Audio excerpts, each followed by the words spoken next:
नमस्ते जी। मकर संक्रांति की आपको ढेर सारी शुभकामनाएं। दोस्तों, सामान्य तौर पर हमारे सारे त्यौहार तिथि यानी कि चंद्रमा की गति के हिसाब से चलने वाले कैलेंडर के अनुसार मनाए जाते हैं, जबकि मकर संक्रांति का त्यौहार सूर्य कैलेंडर के आधार पर मनाया जाता है। इसलिए मकर संक्रांति हमेशा एक ही तारीख पर आती है। जब सूर्य मकर राशि में प्रवेश करते हैं उस दिन मकर संक्रांति मनाते हैं। तो दोस्तों, इन बातों से आपको समझ आ चुका होगा कि संक्रांति सूर्य देव को अर्पित त्योहार है और मकर संक्रांति पे दोनों ग्रहमंडल के राजा सूर्य भगवान जी और उनके पुत्र महाराज शनिदेव की पूजा की जाती है।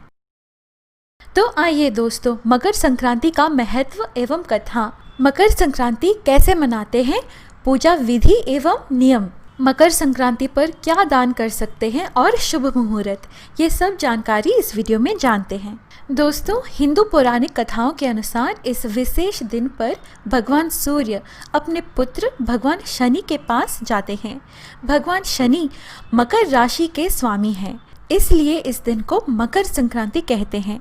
दोस्तों, आपको पता होगा कि सूर्यदेव और शनिदेव के बीच मतभेद है, तो इन मतभेदों के बावजूद पिता और पुत्र के बीच स्वस्थ संबंधों को मनाने के लिए मकर संक्रांति को महत्व दिया गया है। इसके अलावा एक कथा और है। भीष्म पितामह को वरदान मिला था कि उन्हें अपनी इच्छा से मृत्यु प्राप्त होगी। जब वे बाणों की सज्जा पर लेटे हुए थे तब वे उत्तरायण के दिन की प्रतीक्षा कर रहे थे और उन्होंने इसी दिन अपनी आंखें बंद की और इस तरह उन्हें इस विशेष दिन पर मोक्ष की प्राप्ति हुई। मकर संक्रांति के दिन भगवान विष्णु ने असुरों का अंत करके युद्ध समाप्ति की घोषणा की थी।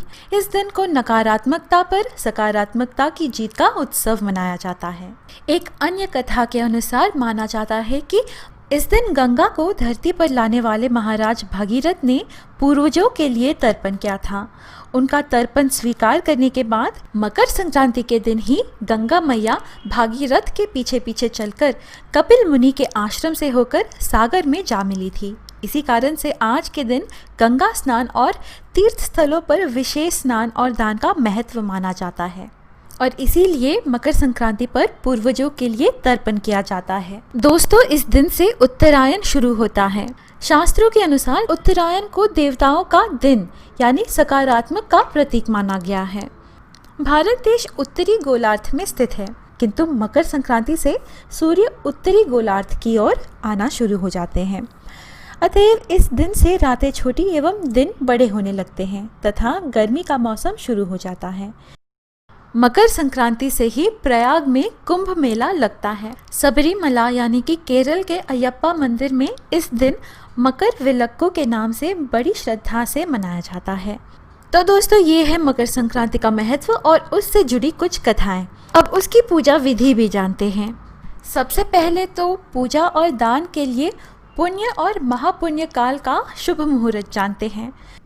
पुण्य काल है सुबह 8:30 बजे से लेकर शाम के करीब 5:45 तक, यानी कुल 9 घंटे का शुभ मुहूर्त है।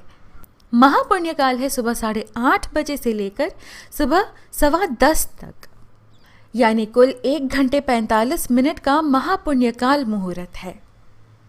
इस दिन प्रातःकाल उठकर पूरे शरीर पर यानी कि सिर से लेकर पांव तक तिल के तेल से मालिश करें अथवा काले तिल का उपटन लगाएं, क्योंकि काले तिल शनिदेव को बहुत प्रिय हैं।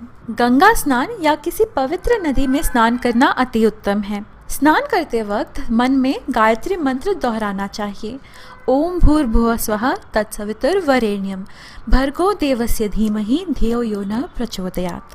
स्वच्छ कपड़े धारण करके पूरब की दिशा मुख करते हुए सूर्य को जल अवश्य दें। इसके अनंतर दक्षिण मुख करके अपने पूर्वजों को तर्पण दें। इसके बाद अपने पूजा मंदिर में पूजा आरंभ कर सकते हैं। एक थाली में सुपारी, पान के पत्ते, शुद्ध जल का एक छोटा सा ग्लास, फूल, अक्षत और अगरबत्ती रखें। इसी थाली में 4 काले तिल के लड्डू और 4 सफ़ेद तिल के लड्डू साथ रखें। साथ ही कुछ पैसे भी थाली में रखें और भगवान को चढ़ाएं। उड़द दाल और चावल की खिचड़ी भी भगवान को भोग चढ़ाया जाता है। इसीलिए उत्तर प्रदेश और बिहार क्षेत्र में इस पर्व को खिचड़ी भी कहते हैं। दक्षिण भारत में पोंगल मनाते हैं। भगवान को इसी खीर का भोग चढ़ाया जाता है। इसके बाद उनकी आरती की जाती है। इसके बाद सूर्य मंत्र ओम ह्रम ह्रीम ह्रौम सः सूर्याय नमः का कम से कम 21 या 108 बार उच्चारण कीजिए। पूजा के दौरान आप 12 मुखी रुद्राक्ष भी पहन सकते हैं। पूजा अनंतर अपने पिता या कोई भी जो आप पिता समान मानते हैं, उन्हें तिल का लड्डू खिलाकर, पानी पिलाकर, उनके पैर छूकर आशीर्वाद लें। पूजा अनंतर आप दान जरूर करें। माघे मासे महादेवः यो दास्यति घृतकम्बलं स भुक्त्वा सकलान भोगान अन्ते मोक्षम प्राप्यति। इस श्लोक का अर्थ ये है कि इस दिन शुद्ध घी एवं कंबल का दान मोक्ष की प्राप्ति करवाता है। इस पुण्य अवसर पर दान करके शनिदेव को प्रसन्न किया जा सकता है। इस अवसर पर दिया गया दान 100 गुना बढ़कर पुनः प्राप्त होता है। और कोई अगर आपके घर आए तो उसे खाली हाथ लौटने ना दे। आज ब्राह्मणों को भोजन कराने का भी विधान है। और फाइनली मकर संक्रांति का आनंद उठाएं। मकर संक्रांति पर विशेष रूप से पतंगे उड़ाए जाते हैं। दोस्तों, इस तरह आप भी मनाएं मकर संक्रांति। आशा है आपको यह वीडियो अच्छी लगी। हम मकर संक्रांति से रिलेटेड और भी वीडियोस ला रहे हैं, इसीलिए हमसे बने रहिएगा।